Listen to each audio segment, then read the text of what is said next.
Entonces es una patología muy importante en nuestro medio y muchas veces nosotros confundimos algunas otras enfermedades similares como la gastritis o el reflujo con un síndrome dispéptico o una dispepsia.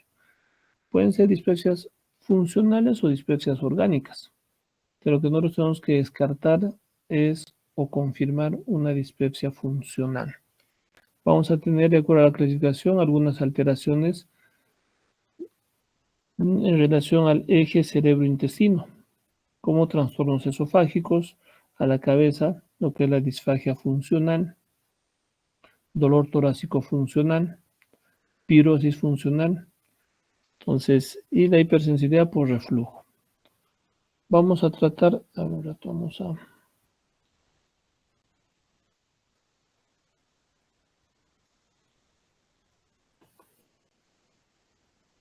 Ya. Entonces, otros trastornos son gastroduodenales, como la dispepsia funcional como tal. Vamos a presentar también sintomatología de eructos, trastornos de náuseas y vómitos, e inclusive el síndrome de rumiación. Trastornos intestinales, el síndrome intestinal irritable, que es el más frecuente, que puede estar relacionado con constipación, diarrea o alternancia defecatoria, o la no clasificable, ¿no?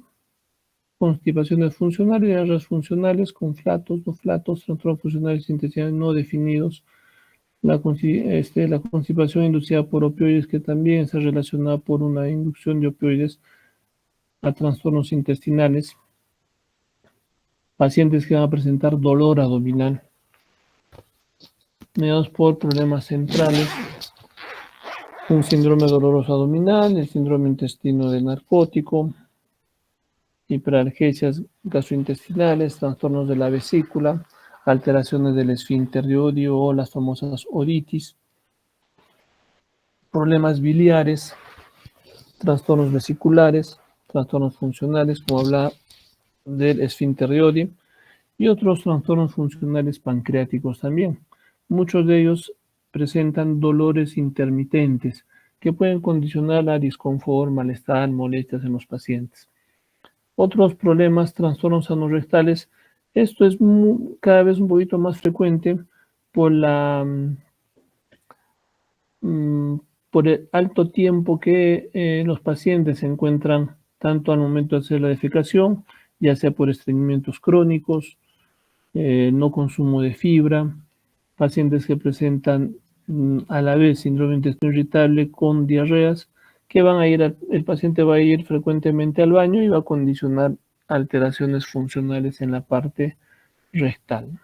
Entonces, incontinencias fecales, dolores anales, rectales funcionales, proctalgias, trastornos funcionales en la defecación, trastornos funcionales gastrointestinales en los pacientes pediátricos. Muchos de los pacientes pediátricos vienen con alteraciones funcionales, no necesariamente con problemas orgánicos. Ojo, es importante que nosotros tomemos en cuenta eso. Desde los neonatos empiezan a tener alteraciones funcionales, muchas veces condicionados por el consumo de leches. Inclusive la leche materna puede condicionar alteraciones funcionales en algunos pacientes, como intolerancia a la leche a las proteínas de la leche de vaca, que se considera así, pero también está relacionado a las intolerancias a la leche materna. Pacientes púberes y adolescentes también presentan dolores, problemas funcionales, náuseas, el síndrome de rumiación, dolores en epigastrios. Todos estos tenemos que primero tratar de descartar cuadros orgánicos. Hablamos y ya hemos estado repitiendo de forma muy frecuente de que los dolores a nivel de la edad pediátrica, como primera causa son los parásitos, pero hay que indagar un poco más en la anamnesis.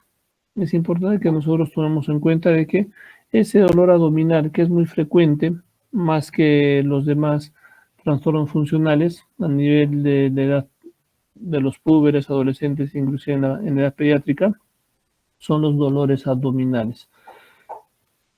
No solamente tenemos que pensar en algo funcional, como hablábamos, lo más importante y las causas más frecuentes son por problemas de parásitos. Indagar un poquito más en la anamnesis, si tienen animalitos, si viven en el campo, si toman agua no muy bien tratada, si comen en la calle, en lugares no muy confiables. Igual primero hay que descartar la parte orgánica y después pensemos en un cuadro funcional.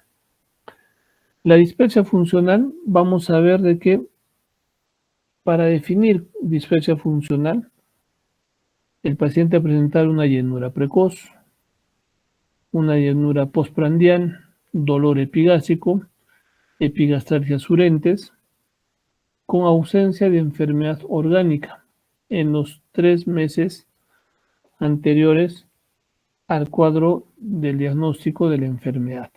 Entonces, dispepsia funcional, 4 cosas puntuales. Vuelvo a repetir: llenura precoz, dolor en epigastrio, llenura postprandial y epigastralgias de forma urente. Vamos a ver que cada vez en Estados Unidos, en Sudamérica, en Europa, en Asia, las incidencias están aumentando. Estados Unidos en promedio un 30%, pero va entre 18 hasta 44%, que cada vez está aumentando. En la parte de Sudamérica puede llegar hasta un 50%. En la parte de Europa hasta 33%, Asia 48%, ¿no? Entonces, en la parte de epidemiología en relación varón-mujer, las mujeres presentan mayor dispepsia funcional, con una prevalencia que llega hasta un 40% en general. Y recordemos de que en personas jóvenes y en personas adultas mayores, la incidencia en mujeres empieza a aumentar. Ya también en los varones, los jóvenes presentan mayor prevalencia y en personas mucho más adultas cada vez empieza a disminuir. Los jóvenes menores de 40 años y mayores de 60 años en la población adulta. De todos los cuadros de dispepsia funcional, nosotros tenemos que tomar en cuenta esto. Entonces, casi un 25% son atendidos por médicos y un 75% no son atendidos por ninguna persona, ningún personal de salud. Van a la farmacia, toman indicando de que presentan dolor, presentan diarreas, presentan molestias a nivel abdominal, puede ser inclusive cuadros de esofagitis o mejor dicho reflujos, dolores en epigastrio, etc. Y el farmacéutico le da una medicación que muchas veces empeora el cuadro o simplemente es un sintomático que ayuda en cierta forma y después vuelve a aparecer, ¿no? En relación a los médicos generales y los médicos especialistas, van a tener una atención efectiva en estos pacientes hasta un 25%. Las posibles causas que tenemos que descartar para definir que sea o no sea una dispepsia funcional es cuadros de malignidad, o sea, alguna enfermedad, algún tumor, cáncer, las esofagitis, en este caso las esofagitis de Barrett, que puede llegar hasta un 2%, el reflujo, que también da sintomatología dispéptica, que pueden condicionar y confundir un poco. Entonces, alguna enfermedad que puede condicionar a producir alteraciones como úlceras pépticas, etcétera, puede llegar hasta casi un 50% y un 47% lo que es en sí la dispepsia funcional. ¿Cuál va a ser la definición en general en dispepsia funcional?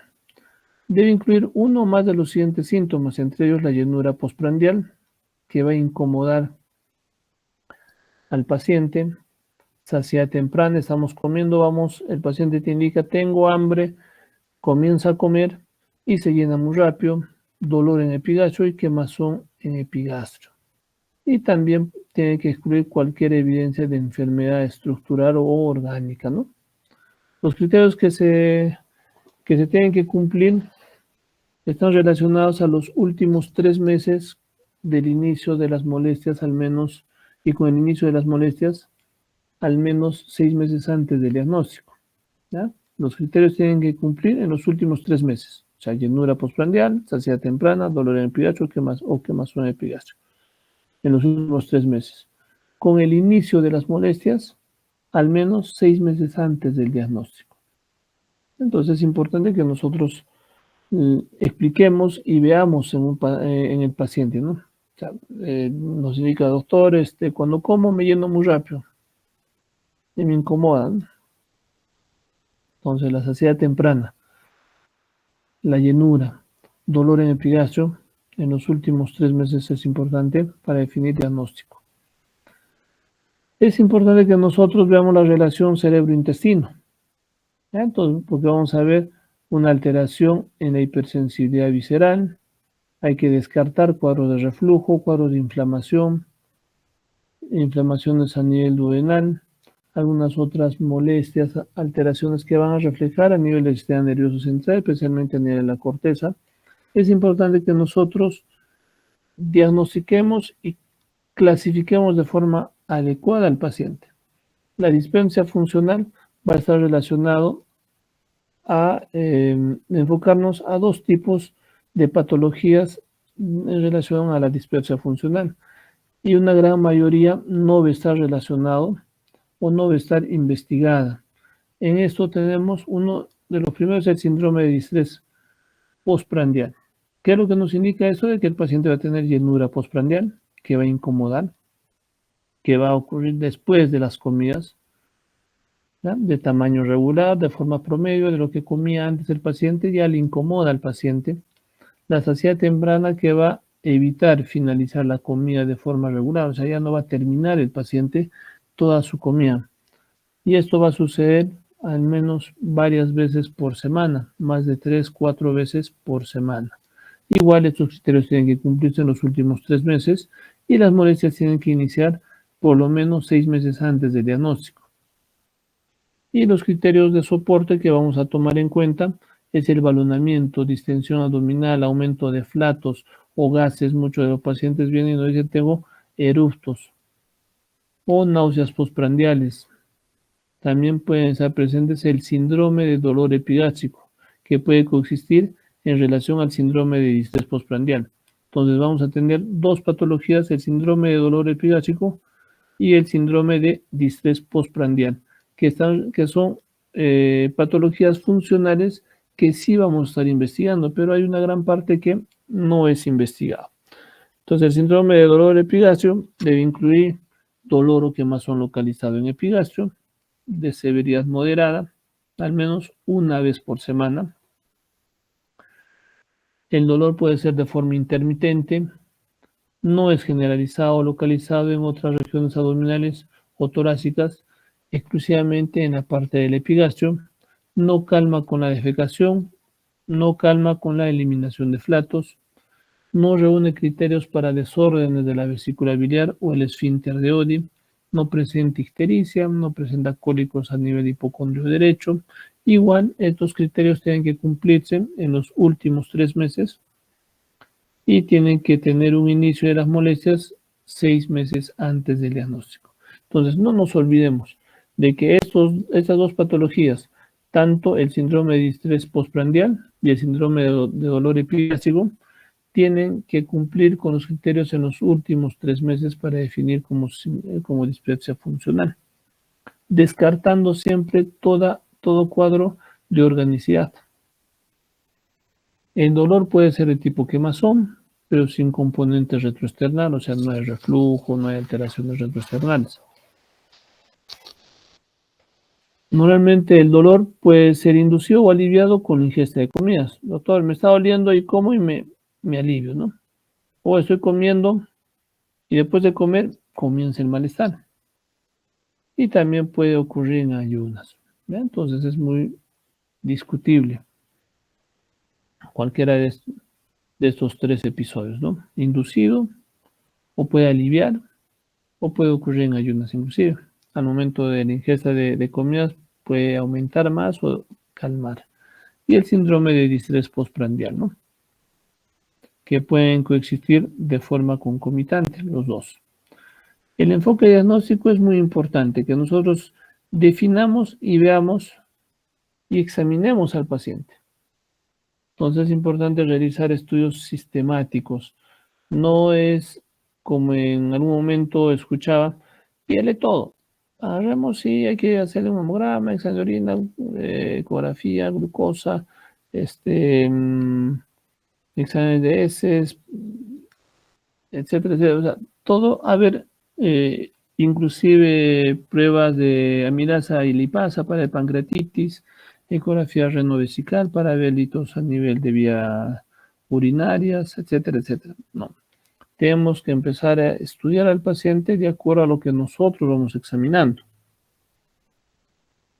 porque hay que ver si es necesario hacer algunas otras pruebas diagnósticas o no. Entonces, es importante seleccionar a nuestro paciente. Recuerden que la prevalencia es muy alta, más allá de un 50%, y la dispersión orgánica puede llegar más o menos a un 40% en algunos estudios. La historia clínica, la exploración física es muy importante. La analítica elemental, mucho más aún en pacientes mayores de 40 a 45 años.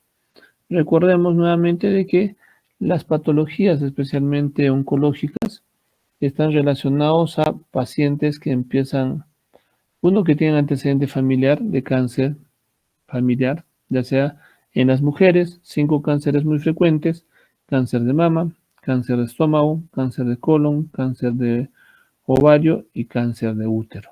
Y en los varones, los 5 cánceres más frecuentes: cáncer de próstata, cáncer de hígado, de colon, de estómago, de piel, inclusive de pulmón. Y todos los cánceres se ha visto, o en su gran mayoría, comienzan a aparecer la transformación celular a partir de los 40 años en promedio. Puede ser un poco más, un poco menos, pero en promedio unos 40 años. Como en la parte de gastro, el cáncer de estómago, en los últimos estudios y en las últimas recomendaciones, se indica de que se tiene que hacer los screening de cáncer a partir de los 40 años o 10 años antes del familiar más joven. En cáncer de colon ya está a partir de los 45 años. Entonces, a partir de los 40-45 años es importante hacer una analítica elemental para descartar alguna otra patología. El cáncer gástrico es raro en personas menores, más o menos,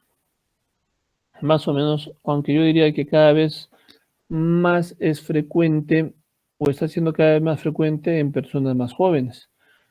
Estamos detectando cáncer gástrico, cáncer de colon en personas menores de 40 años, 38, 35, inclusive 32, 28 años, que han sido pacientes los más jóvenes que hemos visto. ¿Ya? Los síntomas de alarma que tenemos que tomar en cuenta en un paciente es, primero, si esta sintomatología empieza a aparecer en personas mayores, especialmente en personas mayores de 50 años. Podemos reducir un poquito la edad, pacientes mayores de 40 años. Si hay historia familiar de algún tipo de cáncer, especialmente a nivel del tubo digestivo, o tubo digestivo alto también. Disfagia progresiva o dinofagia. Paciente te indica: doctor, hace un mes no podía pasar los alimentos sólidos, ¿no? Estaba comiendo cosas un poquito más blandas. Y ahora ya no puedo pasar los alimentos blandos y estoy tomando cosas mucho más líquidas. Entonces hay una disfagia de forma progresiva. Vómitos persistentes o síndromes pilóricos. Doctor, como y de ahí vomito, ¿no? En una media hora después de haber comido me estimula a vomitar y vomito. Pérdida de peso inexplicable, sin causa aparente. Hemorragias o anemias ferropénicas inexplicadas. Doctor, hace un tiempo hago deposiciones negras, oscuras, o tengo vómitos de forma de características borráceas o cafés, ¿no? Nosotros ya definimos la característica de un vómito borracho. O tenemos alguna masa a nivel abdominal, o adenopatías o ictericia, que pueden condicionar a que nos indique de que hay una patología orgánica ahí a nivel abdominal. Entonces, hay varios estudios donde nos indican algunos signos de alarma con un valor predictivo negativo hasta un 97%. Entonces, en relación a cáncer de tubo digestivo, ¿no? Entonces, si hay estudios o descartamos, ya sea por screening endoscópico, ya sea por screening en heces, el TB en heces, de forma indirecta. Ojo, en relación al TB es importante que nosotros tomemos en cuenta el TB inmunológico y el TB convencional. El TB convencional tiene una sensibilidad casi hasta un 30-40% como máximo. Se recomienda hacer 3 TB y esta sensibilidad puede aumentar y especificidad puede aumentar si el paciente hace una dieta TB. ¿Qué quiere decir eso? Una dieta donde no coma carnes ni derivados de carnes de ningún tipo durante 3 a 4 días. Y al quinto día hacerle un examen de heces buscando sangre oculta en heces, que es el TB.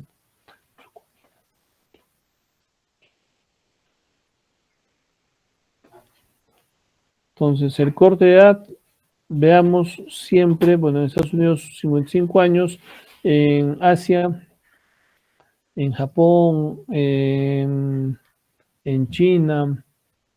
Entonces, es importante que tomemos en cuenta de que cada vez la edad está disminuyendo. 40, 45 años para descartar ese screening que podamos tener.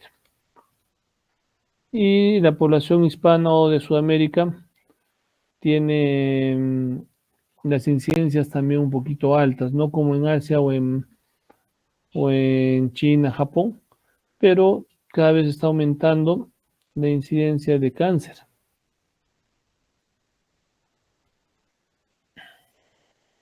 El examen físico es muy importante, pero tiene un escaso valor diagnóstico si el paciente no tiene alguna sintomatología aparente o algún problema a nivel abdominal, ¿no?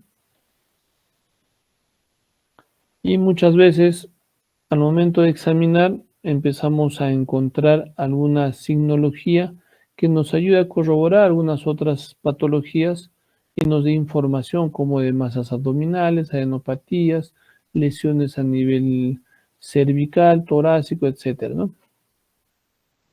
Aún teniendo un examen físico normal, tenemos que ver el valor positivo en los pacientes en relación a descartar un cuadro orgánico para confirmar un cuadro de dispepsia funcional.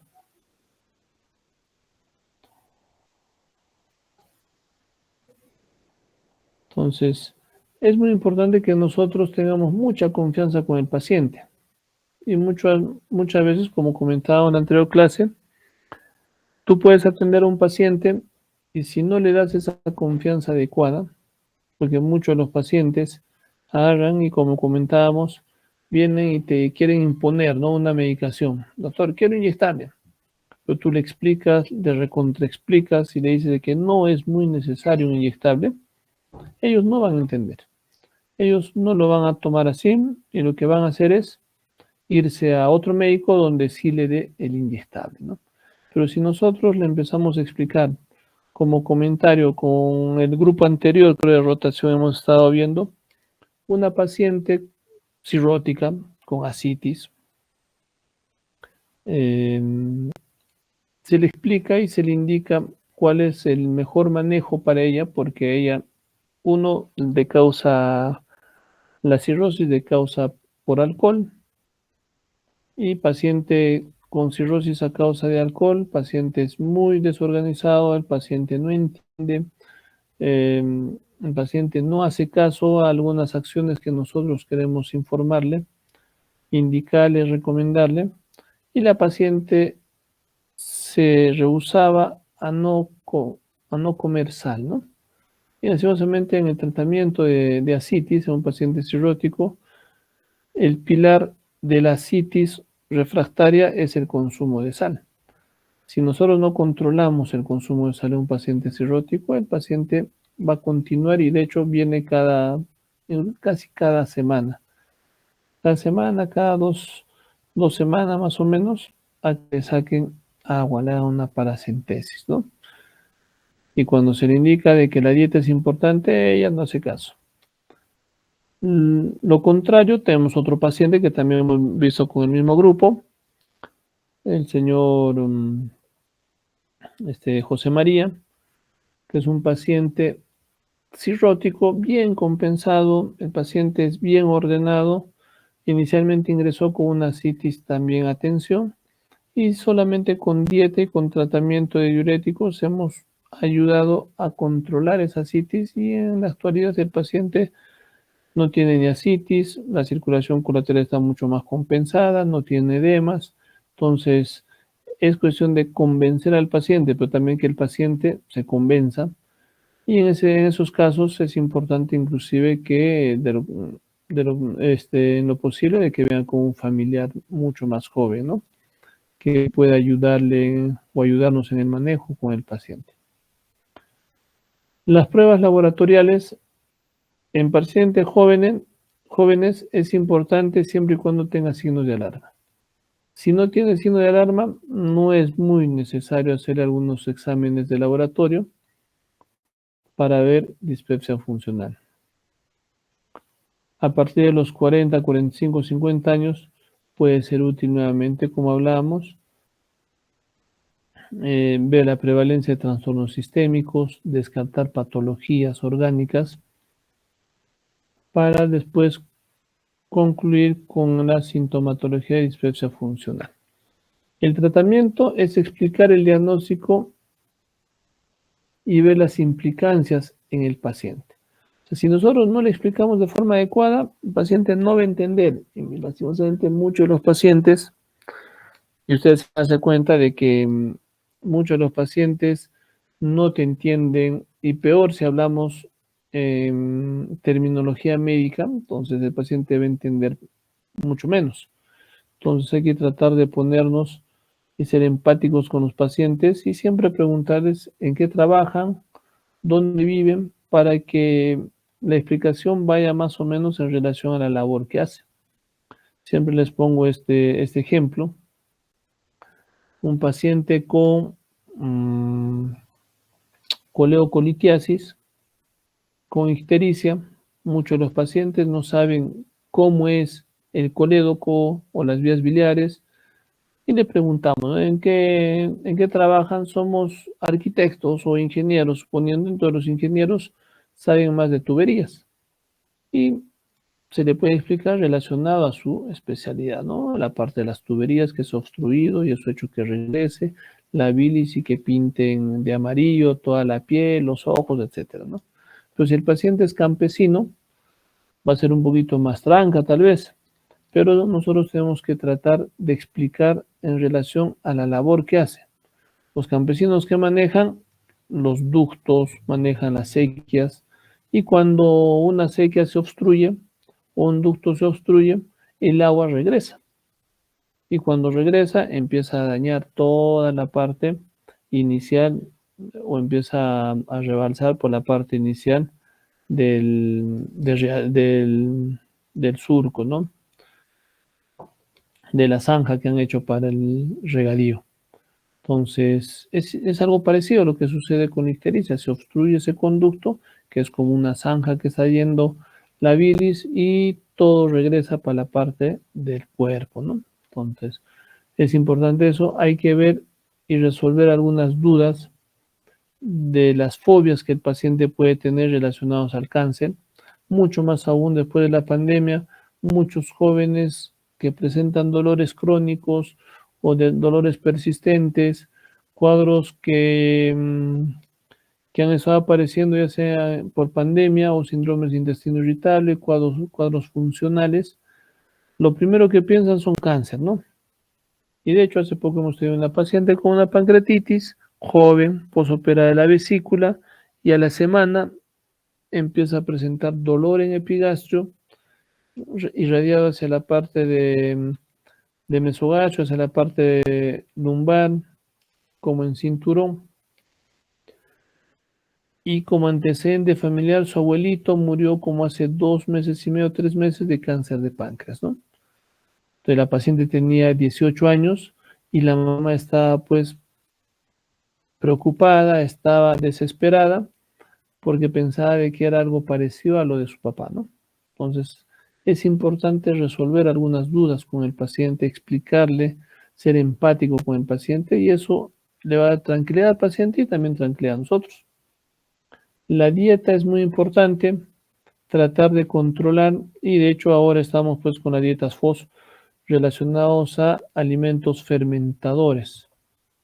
Entonces, tenemos que darle dietas hipofermentativas, o sea, alimentos que no fermenten fácilmente, entre ellas las harinas blancas, el pan blanco, fideo blanco, arroz blanco, inclusive la papa recalentada, el arroz recalentado, fermentan mucho más.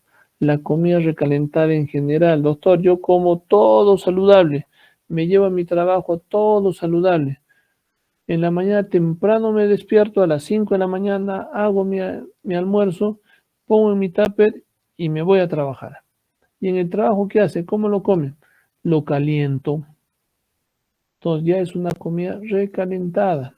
Entonces para eso hay que explicarle y hay que indicarle algunas cosas, ¿no? Usted no puede comer o puede llevarse al trabajo comida que va a recalentar demasiado y peor si tiene tomate, si tiene mucha cebolla, si tiene muchos condimentos que puedan producir mayor fermentación, porque a la larga vamos a empezar a tener disconfort a nivel abdominal y podemos exacerbar nuestros cuadros de dispepsia funcional.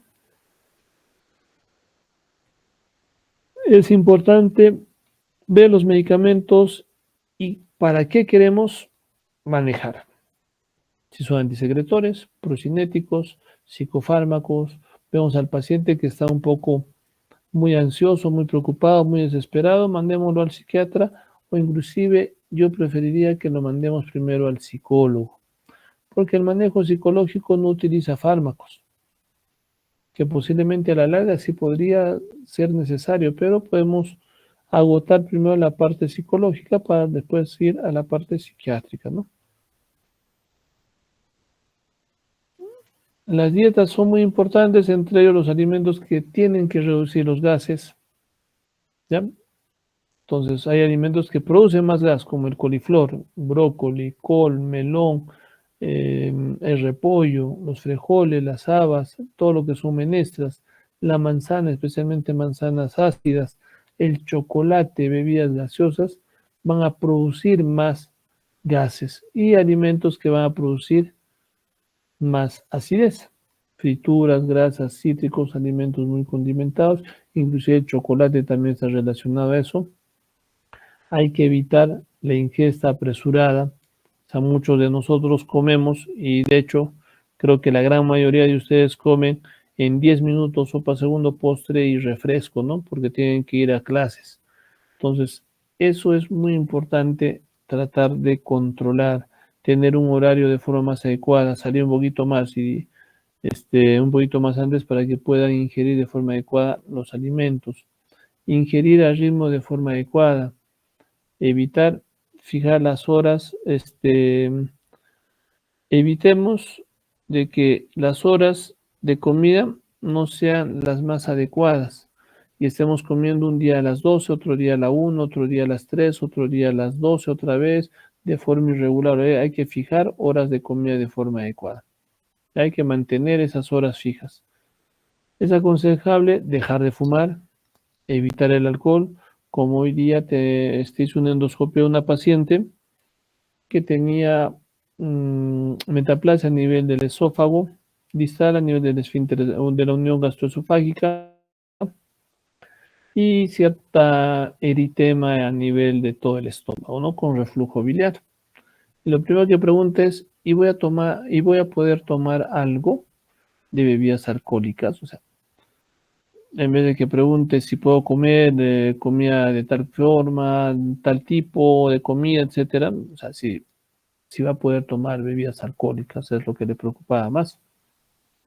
Es importante eliminar el exceso de peso, porque hablábamos de que a mayor peso, mayor compresión a nivel abdominal y por ende mayor compresión del estómago y evitemos todos los otros alimentos. La cinetidina es lo que está utilizándose ahora más que la ranitina que ya salió del mercado. Los IVPs nos ayudan como antisecretores. Omeprazol, que es lo más frecuente en el MINSA, pero sí podemos utilizar lansoprazol, esomeprazol, pantoprazol, especialmente en personas polimedicadas tienen menos efectos de interacciones medicamentosas. El omeprazol tiene mucho más efectos. Entonces hay que cambiar a otros tipos de IVPs. Los procinéticos ayudan, la metoclopramida de la cabeza, domperidona, cinitaprida, que van a ayudar a mejorar el tránsito intestinal. Vuelvo a repetir, el movimiento intestinal o el peristaltismo es como si estuviéramos ordeñando desde el esófago hasta la parte intestinal. Si esa coordinación de arriba hacia abajo se pierde, empezamos a tener alteraciones desde orgánicas y funcionales. Si a la par comemos algunas comidas que van a inflamar la parte de la mucosa, la parte intestinal, la parte de la mucosa del estómago, vamos a condicionar a producir mayor problemas sintomáticas. Va a haber mayor sintomatología en los pacientes. Entonces, domperidona, metoclopramida, cinitaprida ayuda bastante como procinético. Los antidepresivos y los ansiolíticos hay que tomar en cuenta siempre y cuando sean muy necesarios en los pacientes. La fluoxetina, amitriptilina, que son muy frecuentes como antidepresivos, y los ansiolíticos, las benzodiazepinas, ¿no? El alprazolam, clonazepam. Entonces, porque estos a la larga pueden condicionar a producir dependencia y resistencia.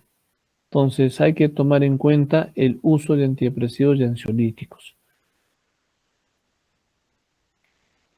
Algunos fármacos que van a condicionar a calmar o a mejorar las burbujas a nivel gaseoso o a nivel intestinal, la dimeticona, simeticona, algunas esencias de anís, hinojo, menta, orégano, muña, que nos ayudan en la digestión, también ayudan a disminuir los gases. ¿Ya? Entonces, es importante tomar en cuenta desde la semiología, la parte clínica y la parte farmacológica o el tratamiento en el manejo de dispepsia funcional. Una buena anamnesis nos ayuda y nos da un diagnóstico casi entre el 70 y 80%. Pero si nosotros agarramos y vemos de forma ectoscópica y no examinamos al paciente, muchas veces se nos puede ir varias cosas, desde problemas de cáncer, se nos puede ir cuadros orgánicos.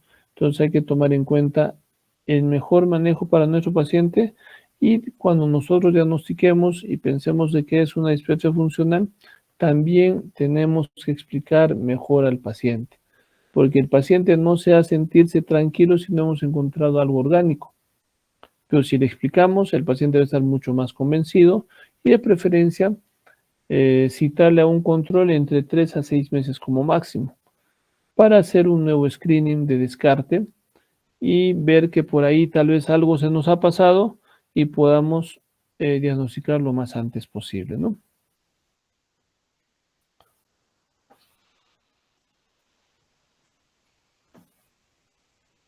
Chicos, a ver, ¿alguna pregunta de dispepsia o relacionado al tema? ¿Están durmiendo, creo? ¿No están durmiendo? Creo que todo claro.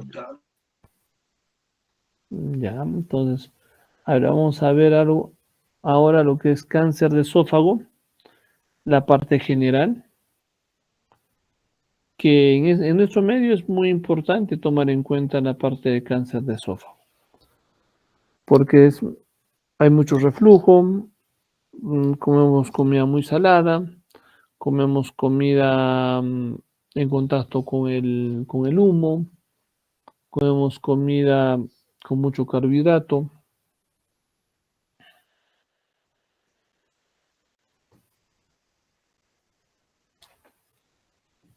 Entonces, en relación al cáncer de esófago, vamos a ver de que los tumores malignos del esófago pueden estar relacionados a carcinomas de células escamosas con sus variantes, adenocarcinomas y los otros tumores que son menos frecuentes. Los más frecuentes, carcinomas de células escamosas y el adenocarcinoma.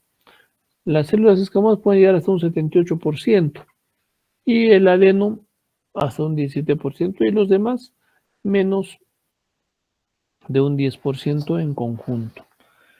La localización de cánceres Este gráfico es muy importante porque nos va a ayudarnos a ver dónde hay mayor incidencia de cáncer de esófago. El esófago torácico o medio puede llegar hasta un 32%, y si sumamos con el esófago torácico inferior, pueden pasar más de un 50%, sin dejar de lado la zona del cardias, que llega hasta un 32%. Y el esófago superior o cervical o torácico superior llega aproximadamente a un 11%, ¿no? Entonces, lo más frecuente en los 2/3 inferiores, incluye el páncreas y el cardias. Los factores de riesgo son muy importantes que tomemos en cuenta, de que le expliquemos al paciente que no consuma mucho alcohol, que no tome, que no fume, y peor si fuma y toma. Entonces, eso aumenta el factor de riesgo, especialmente en cáncer de esófago.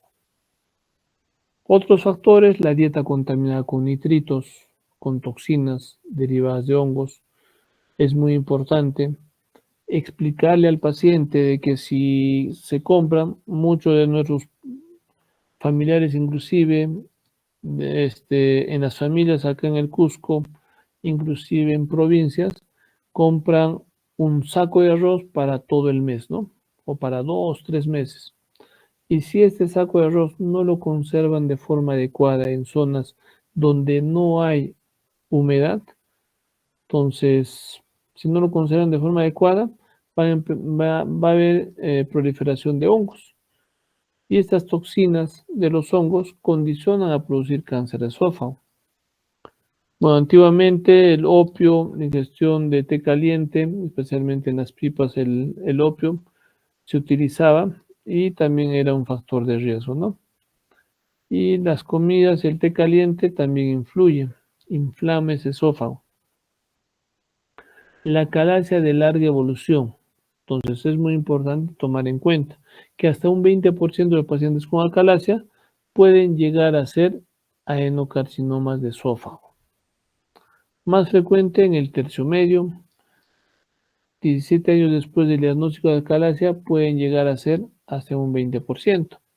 Hay algunos divertículos esofágicos que podrían condicionar menos porcentaje, pero sí, aquí tenemos una radiografía contrastada.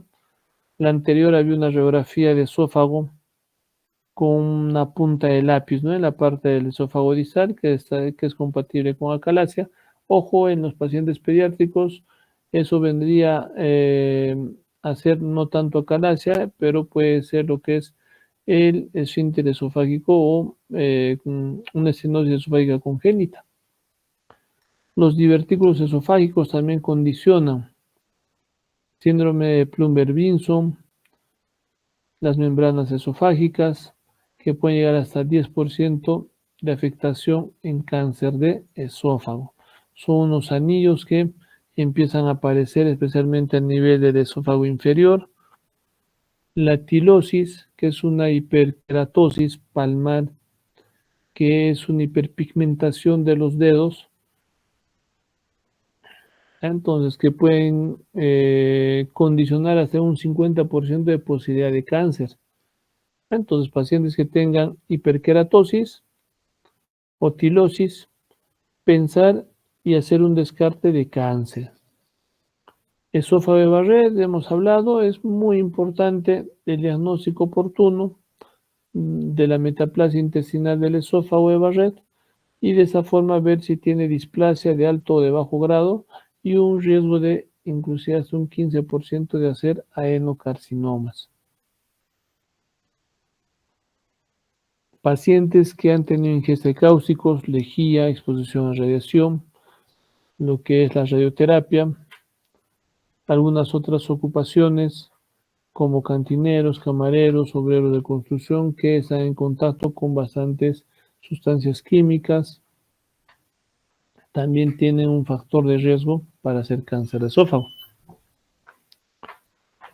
Un tumor segundo primario, que también paciente que tiene cáncer de vías respiratorias, vías digestivas altas, puede llegar a ser cáncer de esófago hasta un 4%, como segundos tumores primarios. O sea, es otro tumor, o segundo tumor, pero de inicio independiente a los otros tumores. Por eso se define segundo tumor primario o segundos tumores primarios, ¿no? Cáncer de cabeza y cuello puede llegar hasta un 35%, los otros hasta un 4%. Los virus también, el virus del papiloma humano condicionan a producir cáncer de esófago. La enfermedad celíaca de larga evolución, hay mayor riesgo de cáncer, especialmente por las toxinas del gluten, que pueden condicionar alteraciones a nivel del epitelio y algunas alteraciones nutricionales. En la patología vamos a ver carcinoma de células escamosas de diferentes tipos, ¿no? Acá vemos un tipo bien diferenciado donde se nota la diferencia de forma adecuada. Entonces, está bien diferenciada en la parte histológica, pero esto es indiferenciado. Células escamosas o cáncer de células escamosas de tipo indiferenciado, o sea, no se define de forma adecuada. No es como esta, veamos la diferencia, ¿no? Entonces, acá sí hay como, inclusive como cáscaras de cebolla, que es lo que decimos, como unos halos circulares, pero acá no vemos nada de eso. Hay una distorsión y una alteración de la estructura. En el adenocarcinoma igual, bien diferenciado, hay una diferenciación, un orden moderadamente diferenciado, ya se empieza a perder el orden y esto es indiferenciado, ¿no? O pobremente diferenciado, donde no hay un orden adecuado. Melanoma esofágico, cuando ya hay impregnación de melanocitos en la parte de la mucosa. Leiomiosarcoma, alteraciones, parece un cáncer indiferenciado con algunas características especiales. El cuadro clínico es muy importante. Paciente que presenta de 3 a 4 meses antes del diagnóstico, disfagia progresiva, pérdida de peso, dolor retroesternal, regurgitaciones, vómitos, inclusive hemorragia digestiva acompañada de vómitos con sangre, tos y disfonía. En etapas avanzadas, inclusive puede haber cuadros de neumonía, derrame pleural, ascitis por contigüidad. Empiezan a haber compromiso pulmonar. Y síndromes paraneoplásicos, ¿no? Como la hipercalcemia, secreciones ectópicas de ACTH y gonadotropinas también, como alteraciones ocasionales en pacientes con cáncer de esófago. Exámenes auxiliares es importante. A todo paciente pedir hemograma para ver cómo está la hemoglobina, para ver cómo está la parte de la coagulación e inclusive de los leucocitos, pero especialmente la parte de la hemoglobina para ver anemias crónicas. Pacientes con cáncer de esófago empiezan a sangrar poco a poco. Inclusive empiezan a tener anemia ferropénica de causa no definida. ¿De dónde se van perdiendo? No sabemos. Pero se le hacen exámenes de Tevenon o estudio de anemias en general, por más que el Tevenon sea negativo o positivo, hay que hacer endoscopía, colonoscopía para ver estudio de anemia, para ver pérdidas gastrointestinales. Algunos marcadores de desnutrición como la albúmina sérica, prealbúmina y transferrina sérica que nos ayudan también en la parte nutricional.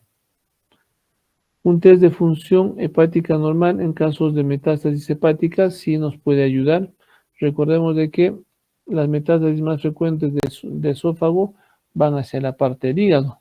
Y cuando hay alteraciones funcionales, cuando los tumores o la metástasis se localizan a nivel del hilio hepático o contiguo a esto, vamos a empezar a tener cuadros de colestasis, cuadros de patrones hepatocelulares, etcétera, ¿no? En el diagnóstico vamos a ver de que es importante cuando tenemos disfagia de forma progresiva hacer una radiografía de esófago contrastada o una varitada de esófago que también se define o un esófago de doble contraste que también, un esofagograma. ¿Ya? Cualquiera de esas terminologías es una radiografía de esófago con vario o varitada para pintar cómo está ese esófago. La endoscopía nos ayuda a ver la biopsia. Nos ayuda a tomar biopsia y ver la citología y confirmar la histología en los pacientes.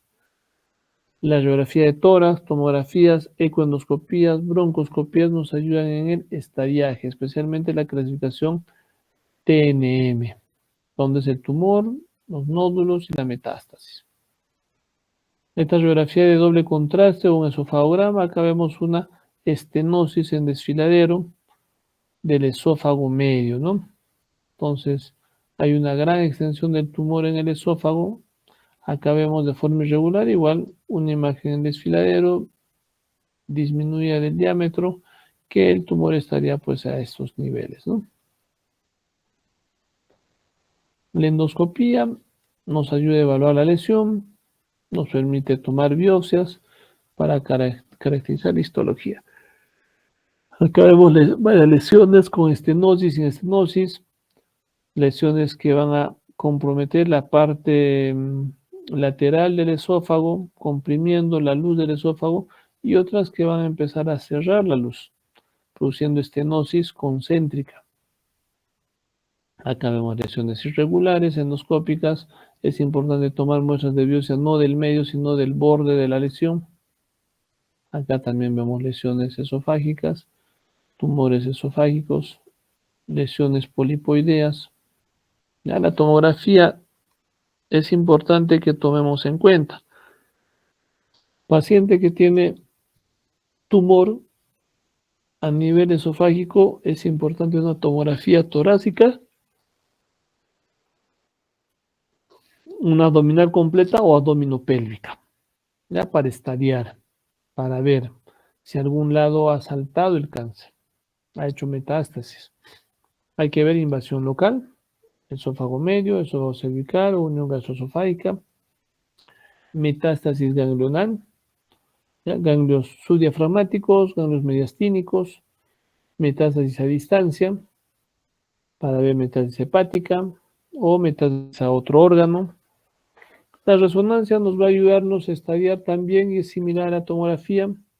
No se utiliza de forma habitual, a no ser que no tengamos tomografía, pero el costo-beneficio es más caro que la tomografía. Acá vemos una imagen de un esófago en la parte casi distal, engrosada la pared y con una estenosis concéntrica en la parte distal aparentemente, ¿no? ¿Por qué pensamos que es en la parte distal? Porque acá está la imagen donde ya empieza a aparecer el hígado. La ecoendoscopía nos ayuda también en el estadiaje. Vamos especialmente en tumores mucho más pequeños, nos va a ayudarnos a diferenciar la penetración hacia la pared esofágica. En T1, T2, T3, T4, donde T1 es una lámina, es una penetración hacia la lámina propia, submucosa, que puede ser un tumor incipiente. T2 empieza ya a comprometer mucho más, hasta T3 adventicia y T4 órganos vecinos, ¿no? Los ganglios periesofágicos también nos ayuda a evaluar muy bien la ecoendoscopía, que es un ecógrafo especial adaptado a un endoscopio, en la punta del endoscopio, que tiene un transductor especial que nos ayuda a caracterizar este tipo de lesiones. Inclusive tiene mayor sensibilidad especial que una tomografía, especialmente en tumores mucho más pequeños que se pueden sacar. El problema es si el tumor es mucho más grande, si está estenosando la luz. En ese caso, el ecoendoscopio va a ser muy difícil que podamos ingresar, ¿no? Para caracterizar. Esta es una imagen de una ecoendoscopía donde hay una adenopatía a este nivel, un ganglio, extensión al árbol traqueobronquial. En ese caso hay que hacer una broncoscopía, especialmente cuando los tumores están en tercio medio o en tercio superior, que pueden afectar vía aérea hasta un 30%. Entonces ahí la broncoscopía nos va a ayudarnos. Hay que ver las metástasis por extensión directa hacia órganos cercanos, por vía linfática hacia órganos mucho más lejanos y vía hematógena también hacia órganos lejanos, ¿no? Como el hígado. La diseminación directa por contigüidad de la parte de la mucosa bronquial va a penetrar y va a ir hasta la adventicia y va a comprometer los órganos vecinos. En este caso, tumores de tercio medio y superior que están más en contacto con la tráquea y los bronquios. La aorta, cavidad pleural, pulmones, tiroides, pericardio y nervios y vasos mediastinales. Acá vemos. Diseminación linfática Vamos a ver carcinomas de esófago cervical, a dónde van a estar localizándose, hacia los nódulos de la parte cervical. Los carcinomas de esófago medio, hacia la parte de mediastino, y carcinomas de esófago inferior, inclusive a mediastino y a la parte de los ganglios linfáticos gástricos, ¿no? Y nódulo linfático del tronco celíaco. Entonces, parte cervical a nivel mediastinal, en tercio medio, y en el tercio inferior, inclusive comprometen hasta la parte del estómago. El estadiaje de cáncer de esófago, vamos a ver la T de tumor, N de ganglios linfáticos y la M de metástasis. De acuerdo a esto, vamos a caracterizar y vamos a dar un estadio 1, 2A, 2B, 3 y 4.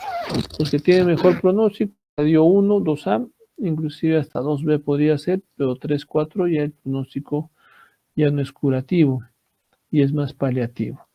Es importante este gráfico porque nos ayuda a ver los cánceres tempranos para la resección inclusive endoscópica, y cuando ya hay penetración hacia la parte de la submucosa es mucho más tranca sacar el tumor y el manejo es mucho más quirúrgico.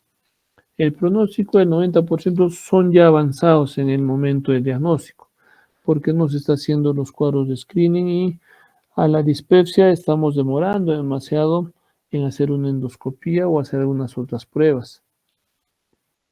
Los enfermos operables pueden llegar hasta un 60% y los resecados hasta un 40%. Una resección curativa llega hasta un 20% a los 5 años. Y paliativas a un 5% a los 5 años. Y de acuerdo a los estadios, vamos a ver de qué puede llegar en estadio 1, 2A, 2B, entre 30 a 80%. Y estadio 3, 4, en menos de un 15, inclusive menos de 12 meses en el estadio 4, ¿no? La duración y la supervivencia, mientras más es el estadio 4, la supervivencia es mucho más baja. En el estadio 1, 2, la supervivencia a los 5 años es mucho más efectiva, ¿no? Es mayor hasta un 80%. El tratamiento hay que ver si tiene el paciente una intención curativa o paliativa. Si es curativa, el manejo es quirúrgico, quimioterapia, radioterapia. Puede ser pre o postoperatoria, ¿ya? Una quimioterapia o radioterapia.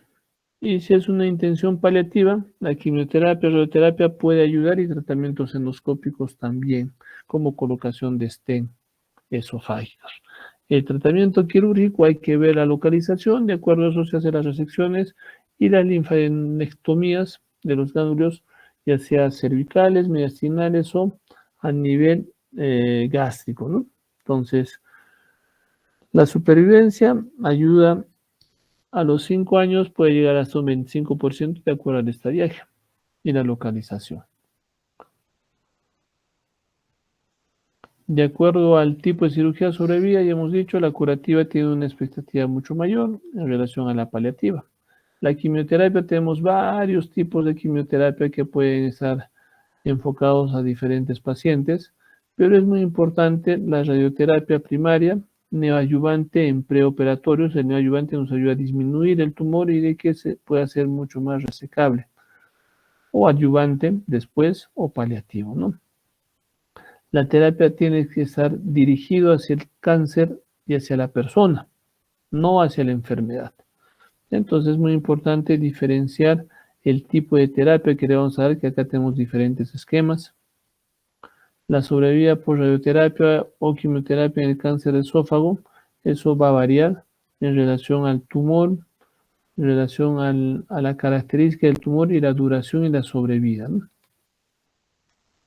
La radioterapia externa o interna depende, pero lo que sí tenemos que tomar en cuenta es de que pueden condicionar a producir algunas sintomatologías por radioterapia, náuseas, vómitos, una esofagitis actínica que produce lesiones a nivel del esófago, diarreas inclusive y sequedad de boca. Y vamos a ver de acuerdo a qué es lo que queremos tratar, si es un tumor primario que puede ser resecable o queremos una terapia neoadyuvante en el preoperatorio, que ayuda a disminuir el tamaño, o adyuvante en el postquirúrgico, o terapias paliativas. El tratamiento endoscópico nos ayuda a mejorar la parte de la calidad de vida del paciente, mejorando la luz esofágica. Puede ocuparse por tumores irresecables que van a producir mucha disfagia. Se puede dilatar, se puede poner prótesis o los dilatadores esofágicos.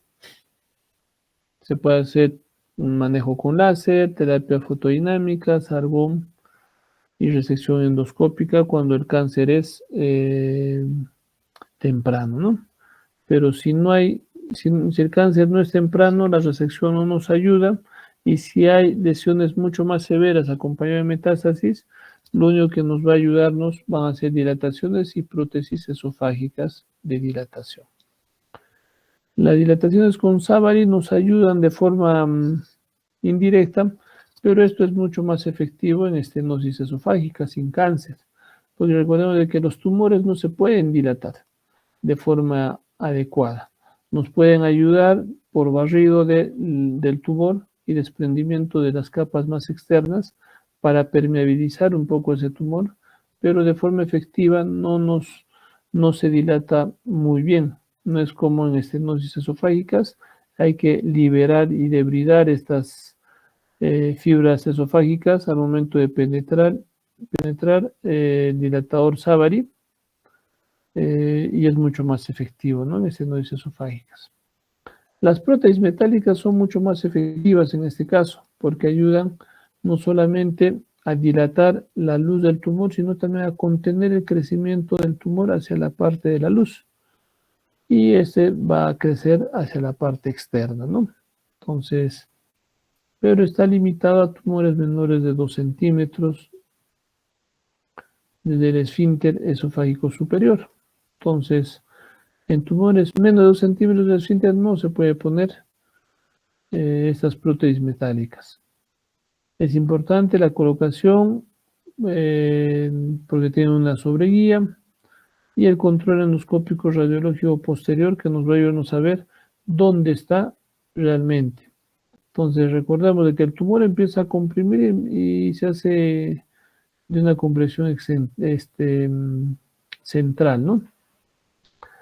Pasamos la guía, pasamos la prótesis plegada, liberamos la prótesis y acá se empieza a extender.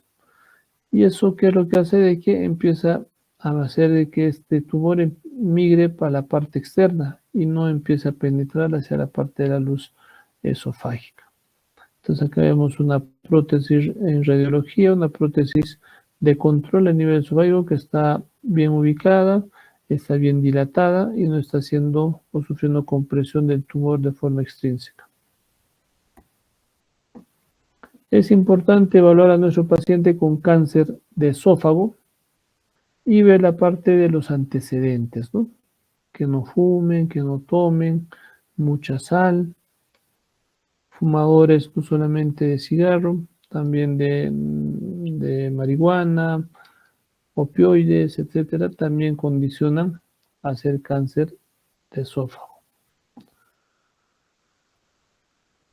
¿Alguna pregunta, chicos, de cáncer de esófago? Nada. Espero que no estén durmiendo, ¿no?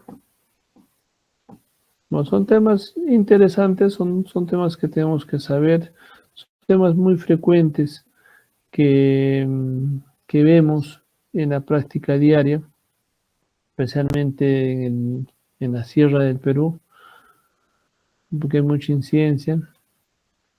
En Lima, a pesar de que he estado por varios hospitales, creo que como cáncer de esófago, en 3 años, más de 5 o 6 hospitales que he estado, habré visto pues unos 3, 4 cánceres de esófago. Pero en Cusco, al año vemos mínimo, no, yo veo mínimo unos 3, 4 cánceres de esófago. Y los otros colegas también ven algo parecido, entonces la incidencia es mucho más alta de lo que pensamos, ¿no? Entonces hay que tomar en cuenta siempre eso. Entonces vamos a ver ahora cáncer de estómago. En la parte de cáncer de estómago, recordemos que es uno de los 5 cánceres más frecuentes a nivel mundial, a nivel de Perú y a nivel del Cusco. ¿Ya? El cáncer gástrico tiene mucha importancia porque cada vez está siendo más diagnosticado, inclusive la edad está siendo cada vez menor. De todos los cánceres de estómago, casi llega a un 75% el cáncer del adenocarcinoma. Hay varios estudios donde inclusive el adenocarcinoma gástrico llega hasta un 92% y los linfomas y GIS, aquí hemos visto varios pacientes con GIS que pueden llegar hasta un 7.8%. Otro estudio, 90%, linfoma y GIS hasta 9.4%. Y por ende el adenocarcinoma es una neoplasia maligna de origen epitelial con incidencia muy variable en todas las partes del mundo. ¿Ya? Entonces, en nuestro medio también es la primera causa de muerte por neoplasias en relación a cáncer. A mayor incidencia, mayor riesgo de mortalidad. ¿Ya? Entonces la tasa de mortalidad es alta.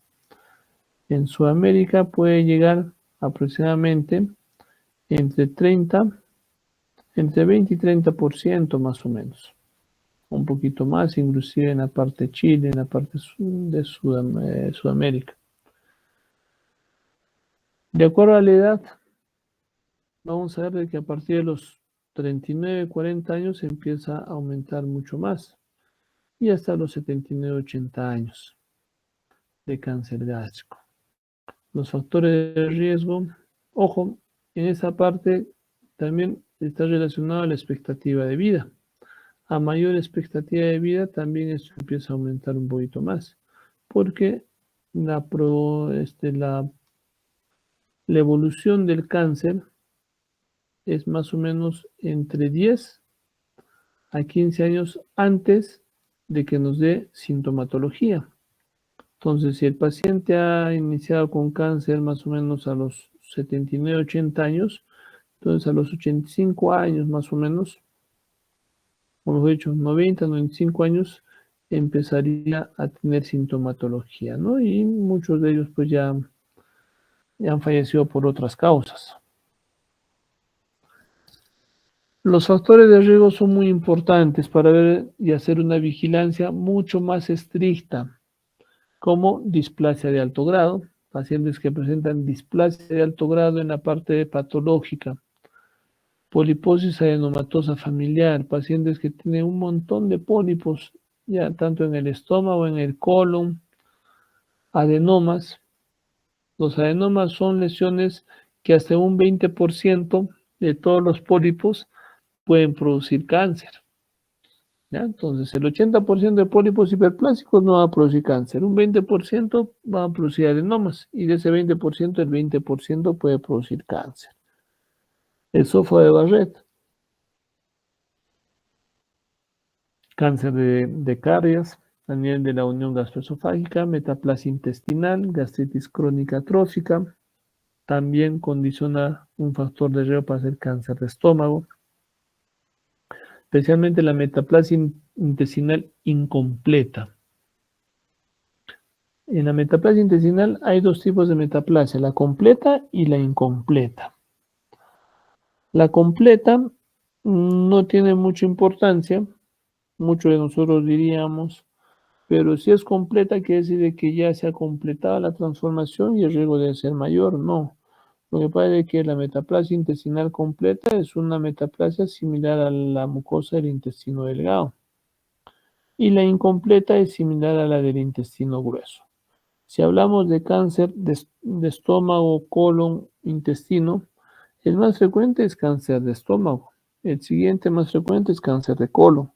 Y el que le sigue es cáncer de intestino delgado. que es menos frecuente, es muy raro. Entonces, ¿quién tendrá mayor riesgo de hacer cáncer? La metaplasia intestinal completa e incompleta. La completa que es similar a la del intestino delgado o la incompleta que es similar a la del colon. La incompleta, porque de acuerdo a las incidencias, cáncer de colon es más frecuente. Y si hay un tejido similar al cáncer de colon, el riesgo es mucho más alto. La atrofia gástrica también, infecciones por helicobacter, cáncer colorectal no polipoideo hereditario también o el síndrome de Lynch, que puede condicionar factores de riesgo. Factores de riesgo probables, la postgastrectomía, pacientes que son operados de manga gástrica, operados de estómago, de cualquier tipo de cirugía, hasta más allá de 20 años, tiene un factor de riesgo de hacer cáncer. La anemia perniciosa también. Y otros posibles como el síndrome de Peugeot, Menetrier, hematomas, estatus socioeconómico bajo. Esto sí cada vez está disminuyendo, porque antiguamente se pensaba de que el hecho de tener un estatus socioeconómico bajo había mayor riesgo de hacer cáncer. De hecho, no es tanto así ahora. Más que un estatus socioeconómico bajo es el hecho de que no tengamos una adecuada limpieza, condiciones adecuadas de limpieza. ¿Por qué? Porque muchos de los pacientes que son muy adinerados no limpian su casa y el riesgo de contagio de helicobacter es mucho más alto. Consumo de tabaco, alcohol, dieta, alimentos salados. Nosotros en la sierra comemos mucha sal. Comidas ahumadas en contacto con el humo, parrilladas, pollos a la brasa, pizzas que se hacen en contacto con el humo, cuy al horno, todo lo que es al horno con leña son ahumados y tienen un factor de riesgo para hacer cáncer también. Pacientes que consumen alimentos no muy bien preservados, que no comen fruta, que no comen vegetales, también el factor de riesgo es mayor.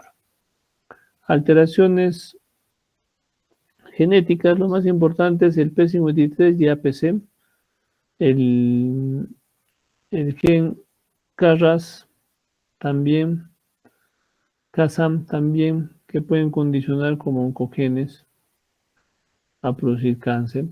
Pero más que eso, esto es lo más importante. El riesgo relativo es desarrollar cáncer de estómago y helicobacter. Si tenemos una infección de helicobacter, podemos tener hasta 2 veces más de riesgo de hacer cáncer, especialmente si tenemos sintomatología, cáncer de estómago. Si a la par tenemos historia familiar, el incremento puede ser de 1.5 a 3 veces más el riesgo. Si a la par tenemos helicobacter, carga genética, historia familiar puede llegar hasta 8 veces más. Y si tenemos interleuquinas 1, 1R10, factor de necrosis tumoral, más helicobacter, puede llegar hasta 50 veces más el riesgo de hacer cáncer. Por eso es muy importante que nosotros veamos, evaluemos y veamos antecedentes familiares para definir los factores de riesgo o el riesgo de hacer cáncer si tenemos helicobacter. Mucosa gástrica normal va a producir una gastritis crónica, una inflamación crónica de forma permanente y esto va a producir atrofia y metaplasia en los años, aproximadamente unos 10 a 15 años, y de atrofia y metaplasia va a producir displasia, siempre relacionado con helicobacter y algunos componentes de transformación celular, y de displasia va a producir carcinomas o cáncer gástrico. Entre los mecanismos de adenocarcinoma gástrico y helicobacter están relacionados a la actividad del helicobacter en relación a la mucosa y la producción o la penetración de neutrófilos y macrófagos que van a producir liberación de radicales libres. Entonces, óxidos nítricos, citoquinas que van a... Recordemos de que los radicales libres son oxidantes celulares, inflaman la célula ¿ya? Y eso va a empezar a producir de que haya un incremento y una proliferación celular de forma desorganizada por la inflamación celular,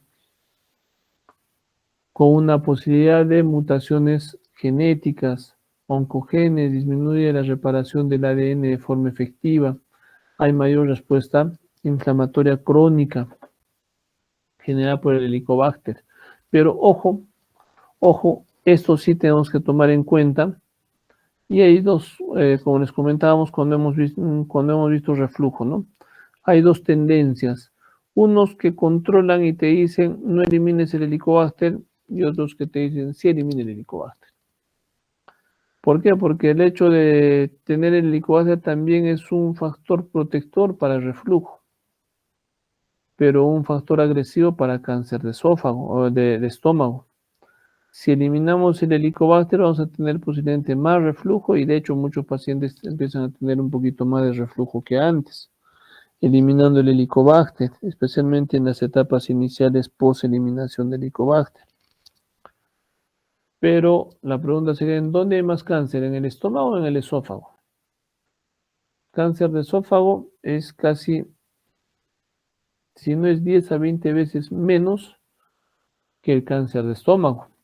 Entonces, hay mayor posibilidad de hacer cáncer de estómago si tenemos Helicobacter que hacer cáncer de esófago si eliminamos el Helicobacter. Entonces, lo ideal es eliminar. Si tenemos factores de riesgo, mucho más aún. Si tenemos sintomatología, mucho más aún. ¿Qué es lo que sigue produciendo el Helicobacter para activar el cáncer? Daño persistente en la mucosa y submucosa, secreción de ácido ascórbico que va a reducir, en este caso, la producción de ácido, que es un ácido que va a ayudar a proteger la parte de la mucosa, va a generar radicales libres, va a haber un incremento de la proliferación celular, mitogénesis, transformación celular, disminuye la apoptosis e induce la hipocloridria, que estimula la transformación celular y por ende la producción de cáncer. La OMS, desde el 94, lo ha definido como un carcinógeno definido o definitivo al Helicobacter pylori. Entonces, tenemos que tomar en cuenta esto porque tiene un factor de riesgo muy alto que puede llegar si tiene algunos antecedentes familiares, tiene Helicobacter y tiene carga genética aumentada como interleuquinas, factores de necrosis tumoral alfa, interleuquina 1, interleuquina 10, etcétera, que puede llegar hasta más allá de un 50% de cáncer, de hacer cáncer en estos pacientes. En la patología hay una clasificación histológica, la clasificación histológica de Lauren, que puede ser un carcinoma intersticial o difuso, y de acuerdo a la OMS, túbulo papilar e indiferenciado, que son las células en anillo de sello. Estas últimas son cánceres de evolución muy acelerada. Entonces tenemos que tener muy en cuenta eso. Muchos de los pacientes y de los colegas, de los médicos, del personal de salud que detectan cáncer y ven en la histología cáncer de células en anillo de sello, quieren hacer un proceso normal como si fuera un adenocarcinoma túbulo papilar o intersticial difuso, sin entender de que este tipo de cáncer de células en anillo de sello, la evolución es recontra acelerada. En menos de 12 meses te puede dar metástasis a distancia y tener un compromiso mucho más severo con una mortalidad alta. ¿Qué es lo que no ocurre en los adenocarcinomas tubulopapilares? Que la evolución es mucho más lenta. En 10 a 15 años, ese tumor que está comenzando termina de dar sintomatología. Entonces hay que apurarnos más cuando tenemos células en anillo de sello. Adenocarcinomas túbulo bien diferenciados, indiferenciados, especialmente las células en anillo de sello que tienen alta mortalidad. Lo más importante es detectar cáncer precoz en relación al cáncer temprano o early cancer. El cáncer precoz que no va a llegar hasta la muscular o muscularis de la submucosa, no va a llegar a la subserosa ni a la serosa. Apenas hasta la lámina propia. Entonces, y la resección o el hecho de extirpar estos tumores es mucho más efectivo.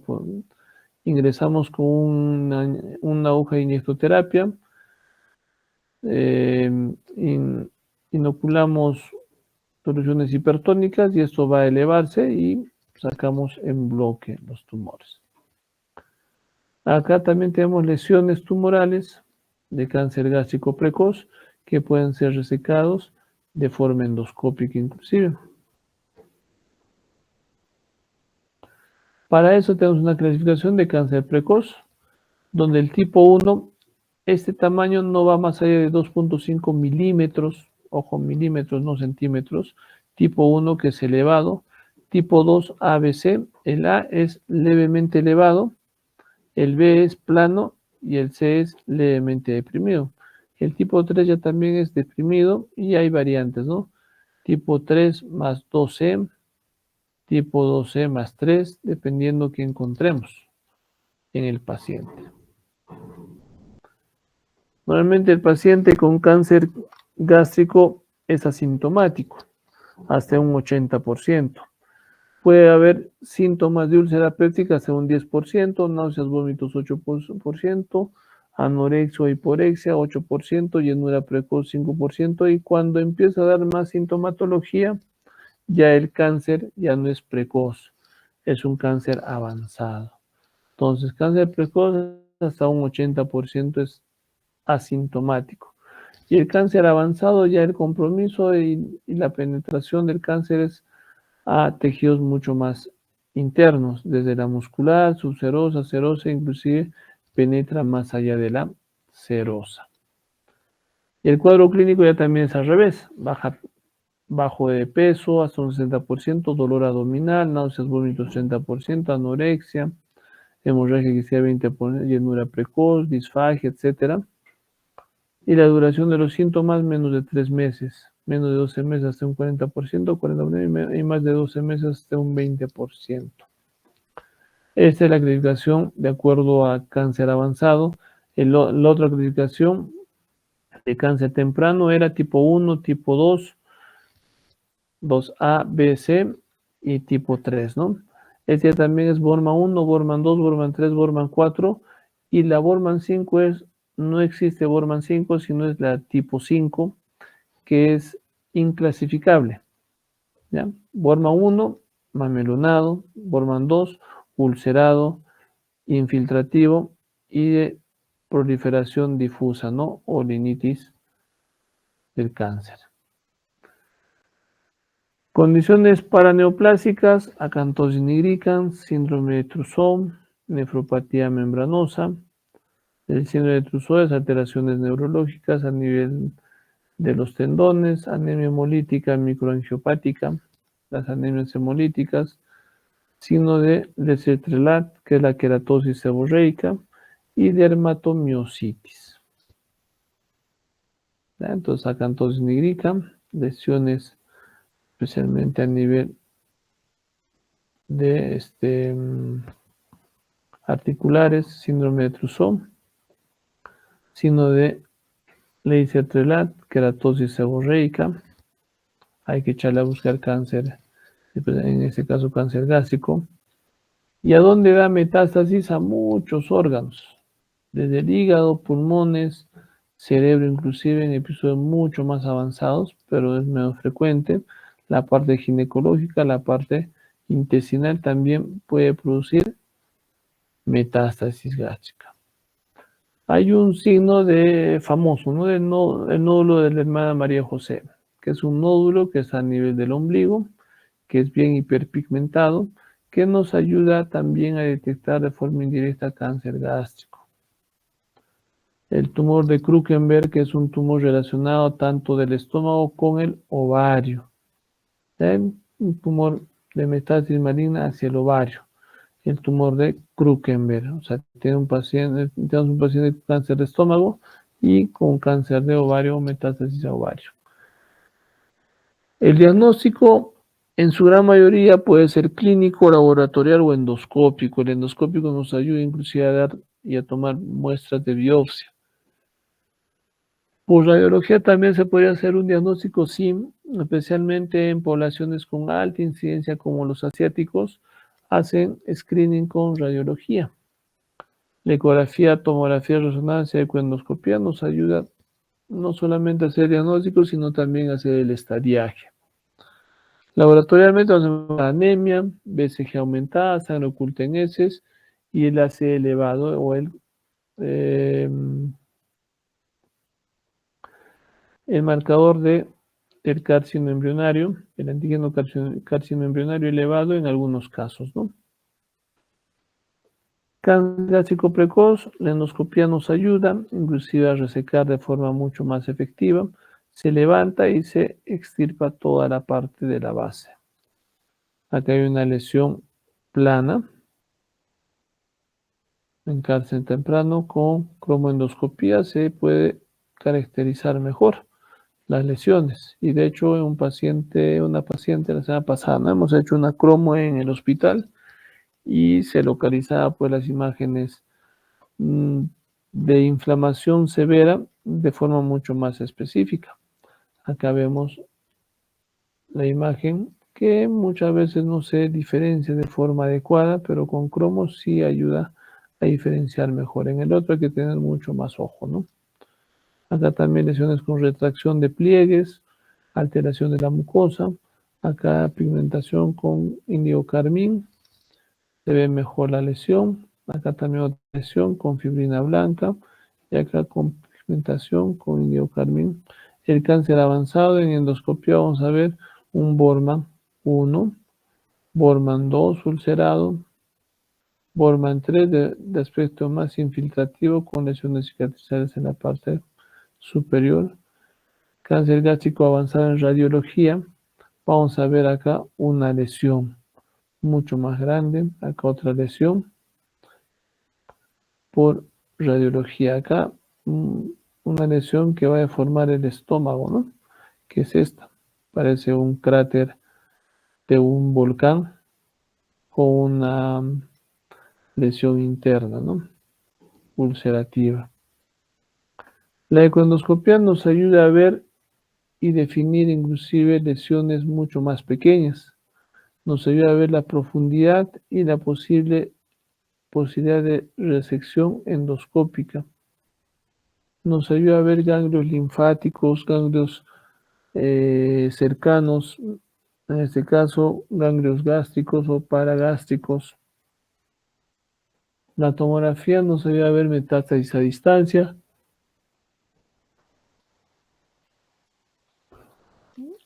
Hay que ver la parte del compromiso linfático regional, la ecografía abdominal. Es mucho más sencilla, pero no nos ayuda mucho. Puede ser más barato, ¿no? Pero no nos ayuda a detectar de forma efectiva cáncer gástrico. Ni inclusive la parte del estadiaje. La resonancia magnética es similar a la tomografía, pero costo-beneficio no es de rutina. La laparoscopía no es de rutina, hacer una laparoscopía pensando en el diagnóstico, a no ser que tengamos ya un diagnóstico definido y se hace una laparoscopía o laparotomía para resecar el tumor, ¿no? Acá vemos lesiones, ganglios, acá hay una lesión a nivel de la mucosa, acá hay una lesión megapolipoidea, igual acá y acá lesiones polipoideas, ¿no? Que están comprometiendo ya casi la parte de la basal. Acá vemos metástasis a distancia de cáncer gástrico. Y el estadiaje está relacionado en la parte de la T, TNM, T del tumor. Hay que ver la característica del compromiso y la expansión del tumor, si es más allá de la serosa o solamente en la mucosa o mucosa muscular subserosa o serosa. La N de ganglios cercanos, N0 no hay compromiso ganglionar, N1 compromiso de ganglios perigástricos en menos de 3 centímetros del tumor primario, en la curvatura mayor y menor. N2, compromiso de ganglios perigástricos a más de 3 centímetros del tumor primario. Compromiso de los ganglios esplénicos, celíacos y del hepático común inclusive. Metástasis, M0, ausencia de metástasis y M1, metástasis a distancia. De acuerdo a eso, nosotros vamos a estadiar y vamos a ver el estadiaje y la sobrevida a los 5 años. Cuando el estadio es 0, 100%, estadio 1A, 2, 1B y 2 tienen un mejor pronóstico y desde 3A, 3B y 4 el pronóstico disminuye rotundamente, ¿no?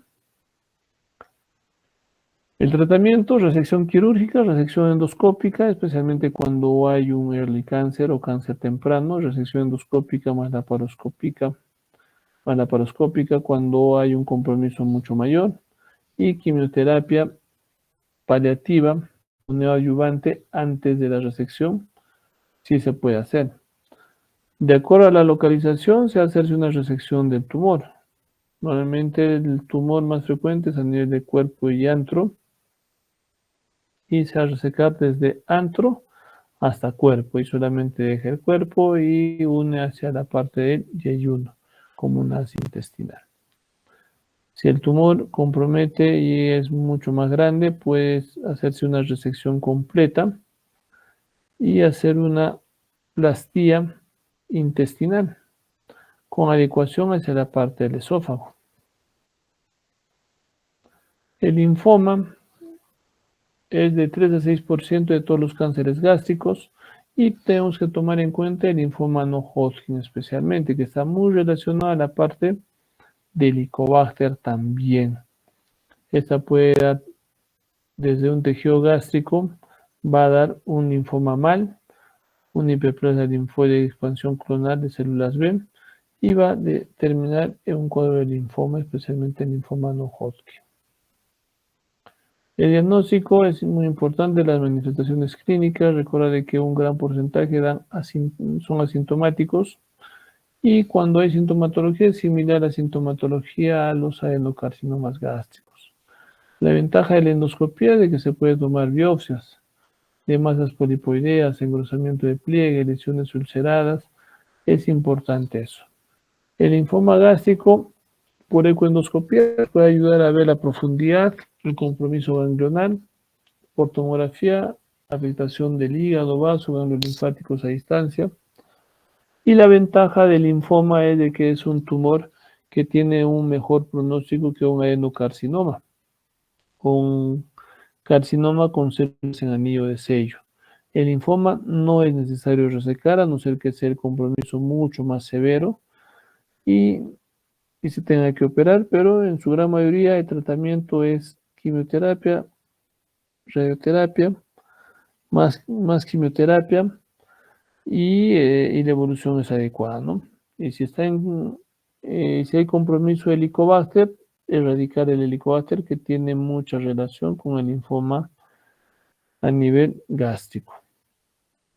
El tratamiento, de acuerdo al linfoma gástrico de alto grado, QT, quimioterapia, radioterapia, cirugía en casos muy seleccionados como hablábamos, y los linfomas mal de bajo grado, erradicar el Helicobacter pylori.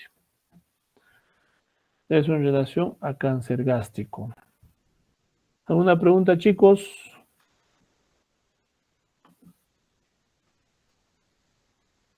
No, doctor, creo que todo está claro. Todo está claro, todos están dormidos, creo. Por si acaso va a entrar en el examen en el pasito el jueves, estos temas. Ah, doctor, disculpe, con respecto al pasito, ¿van a ser 4 temas en total? No, solamente los temas de dispepsia y de ERG. Ya, doctor, Estos otros disculpe. dos temas, no, sino todos muertos, Sí, doctor, que están durmiéndose. son también malos Podríamos temas. pedir que prendan todas sus cámaras, ¿no? Pero mejor no hacemos eso. Vamos a encontrar chascosos a las chicas y chascosos a los chicos. ¿Alguna pregunta para terminar? Ah, sí, doctor, disculpe, no sé si me podría pasar ya el tema de la primera ponencia o la primera Bien, exposición. La fecha mañana te lo paso temprano, las exposiciones que va a haber. Ahí te voy a indicarte el grupo 1, qué grupos van a ser la parte teórica y qué grupo va a ser como una revista de revistas, un tema de actualidad relacionado al tema para médicos generales. ¿Ya? Ya está bien, doctor, muchas gracias.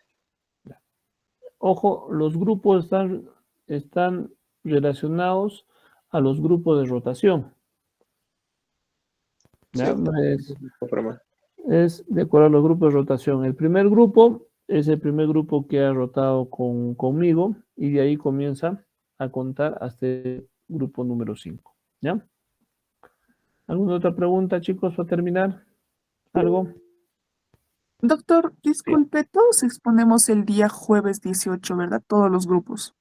Sí, Está bien, doctor. sí, pero cosas puntuales, por favor, no que se expandan demasiado, se explayen. Cosas puntuales y en ese momento vamos a sortear quién expone. Para eso tienen que practicar el tema de exposición y la información que van a dar, que tiene que ser lo más puntual posible. ¿Alguna otra pregunta? ¿Algo? ¿Nada? Ya, chicos, entonces nos vemos el jueves, pasado mañana.